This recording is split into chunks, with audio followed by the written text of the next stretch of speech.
Hello बच्चों, कैसे हो और क्या ही चल रही है अपनी बोर्ड की प्रिपरेशन।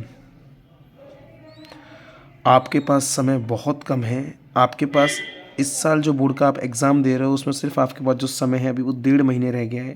प्लीज़ हर एक बच्चा मेहनत इतनी जोर तरीके से करे, इतने एफर्ट डाले कि वो 100% इस बोर्ड के एग्ज़ामिनेशन में 90 अक्रॉस में नंबर ऑब्टेन करें। अब देखिए बच्चे, हमारे पास एक बोर्ड के लिए बेहतरीन सवाल है जो जो करंट इलेक्ट्रिसिटी है वहाँ से उड़ता ही उड़ता है नॉर्मली। तो अपने को ये सवाल डिस्कस करना रिक्वायरमेंट पड़ता है। अब पहले सबसे पहले समझते हैं हम। हमारे पास इस सवाल के अंदर B1 B2 B3 तीन आइडेंटिकल सेम बल्ब बोल रखे हैं। हमसे बोला है कि हमारे पास तीन बल्ब हैं B1 B2 B3। तो इसका मतलब आइडेंटिकल वर्ड दे रखा है ना, इसका मतलब क्या होगा, B1 B2 B3 में रजिस्टेंस की वैल्यू इन B1 B2 और B3 इन सब में जो मेरे पास रजिस्टेंस की वैल्यू जो भी होगी, रजिस्टेंस की वैल्यू जो भी होगी, क्या वो रजिस्टेंस की वैल्यू मेरी सेम होगी? क्योंकि हमें क्वेश्चन में गिवन है it is a identical bulb. Identical हम किसके बिहाफ पर बोल रहे हैं? आइडेंटिकल बोलने का मतलब ही हमारा क्या है, रजिस्टेंस की वैल्यू क्या होनी चाहिए, सेम होनी चाहिए। अब हम क्या करने वाले हैं, हमने पहले वाला जो बल्ब है B1 उसके सामने हमने जो एमीटर लगाया है वो है A1। हमारे पास सेकंड बल्ब है B2 उसके सामने जो लगाया है वो A2 और B3 के बगल से A3। और बाकी पूरे होल जो सर्किट में पैरेलली कॉम्बिनेशन में जो हमने बैटरी के बगल से जो लगाया है वो है हमारे पास A। आपको पहला क्वेश्चन ये बोलना है कि अभी मैं इनिशियली चेक करूं, मान के चलते हैं अगर इसका R रजिस्टेंस है या R रजिस्टेंस है या R रजिस्टेंस है तो जाहिर सी बात है R/3 हो रहा है। तो इनिशियली इनमें जो बैटरी से जो करंट निकल रहा है वो मुझे गिवन दे रखा है, कितना दे रखा है, 3 एम्पियर। इसका मतलब करंट यहाँ से निकलेगा, 3 एम्पियर यहाँ से जा रहा है। तो इस वाले में भी कितना एंट्री कर रहा होगा, ए और ए, कितना ए, 1A और 1A यहाँ पर क्या कर रहा होगा, एंट्री कर रहा होगा। और ये सब मिलते हुए अल्टीमेटली बाहर आएगा और यहाँ से कितना जाएगा, 3A एम्पियर जाएगा। इसका मतलब ये कितनी रीडिंग कर रहा होगा, 3A एम्पियर की। अब देखिए यहाँ पर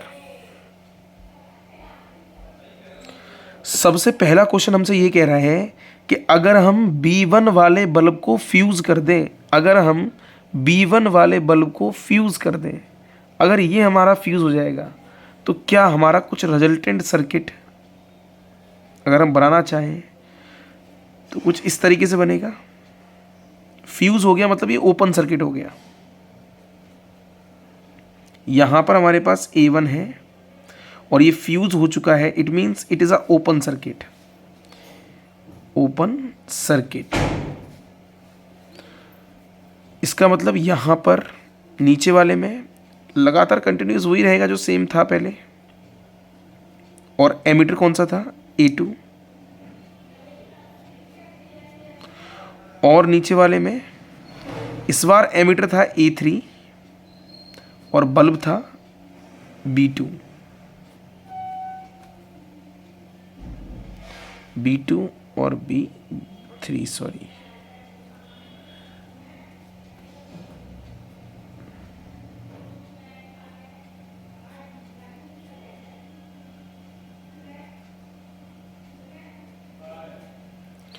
यहां से हमारे पास करंट कितना निकल रहा है, 3 एम्पियर। अब जरा मुझे ये बताइए, अगर मैं B1 को मैंने फ्यूज कर दिया तो क्या मेरे पास एक रेजिस्टेंस खत्म हो गया? तो क्या ओवरऑल सर्किट में रेजिस्टेंस की वैल्यू बढ़ेगी या कम होगी?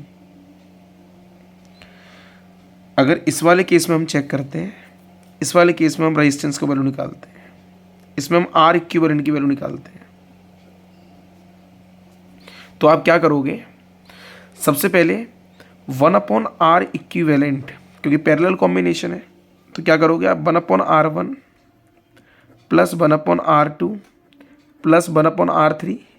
हमें पता है इन सब की वैल्यू हमारी सेम है तो 1/r equivalent is equal to 1/r plus 1/r2 plus 1/r। तो वैल्यू कितनी हो गई, r अपॉन क्या बोल सकते हैं 3 वैल्यू हो गई। तो इक्विवेलेंट की अगर वैल्यू निकाली जाए तो क्या r/3 आएगा, ये आ गई हमारी यहाँ पर वैल्यू। बट अगर इस वाले केस में अगर देखा जाए तो r इक्विवेलेंट की वैल्यू निकलेगी मेरी 1/r equivalent is equal to 1/r1 plus 1/r2, क्योंकि एक तो यहाँ चला गया। तो 1/r1 की वैल्यू 1/r प्लस 1/r। तो 1r equivalent is equal to क्या हो गया r/2। तो इक्विवेलेंट कितना आया यहाँ पर r/2। ये मेरे पास r इक्विवेलेंट की वैल्यू आ गई। क्या हम इससे कंपैरिजन करके ये पता कर सकते हैं रेजिस्टेंस कम होने से पैरेलल के अंदर R इक्विवेलेंट की वैल्यू बढ़ जाती है। यहाँ पर 3 थे तो r/3 और यहाँ पर 2 है तो r/2। इसका मतलब R इक्विवेलेंट की वैल्यू क्या हो रही है, रेज। और अगर R इक्विवेलेंट की वैल्यू बढ़ रही है तो जाहिर सी बात है हम रिलेशन जानते हैं कि I is equal to V/R। अगर R बढ़ेगा तो I की वैल्यू ऑटोमेटिक डिक्रीज हो जाएगी। तो अब कितना जाएगा, अगर ये आपने फ्यूज़ कर दिया तो A1 में पहले वाले केस के अंदर फर्स्ट केस के अंदर क्या होगा, जैसे यहाँ देखिए, इधर देखिए, फोकस करो बच्चों, फोकस करो। ये क्वेश्चन इतना आसान नहीं है जितना आप लोग समझ रहे हो। इधर देखिए, अब क्या होगा, जब मेरे पास ओवरऑल R इक्विवेलेंट की वैल्यू इस वाले केस में कितनी आई थी मेरे पास r/3 और इस वाले केस में कितनी आई थी r/2। इसका मतलब मैंने कहा था जो हमारे पास B है उसका रिलेशन I × R, हमने पढ़ा हुआ है ये फॉर्मूला। इसके according I is equal to V/R। अगर R की वैल्यू बढ़ती है तो I की वैल्यू डिक्रीज होगी। अब मुझे क्या करना है, मुझसे बोल दिया आपका बल्ब फ्यूज़ हो चुका है पहला वाला, तो मुझे बताओ A1 की रीडिंग क्या होगी। जाहिर सी बात है अगर ये सर्किट ओपन हो गया तो करंट तो यहाँ जाएगा ही नहीं, ऊपर वाले सर्किट में तो फॉलो करेगा ही नहीं करंट, क्योंकि ओपन सर्किट है। It behave like a open circuit. अगर ओपन सर्किट हो चुका है तो इसका मतलब A1 की रीडिंग क्या आएगी, इन केस फर्स्ट के अंदर A1 की रीडिंग क्या आएगी, A1 की रीडिंग आएगी 0। ओके, A2 की रीडिंग कितनी आएगी, रेजिस्टेंस की वैल्यू बढ़ गई, पहले R/3 था तो 1 एम्पियर बढ़ रहा था, अब R/2 हो गया, तो जाहिर सी बात है कितना आएगा 2 एम्पियर जाएगा।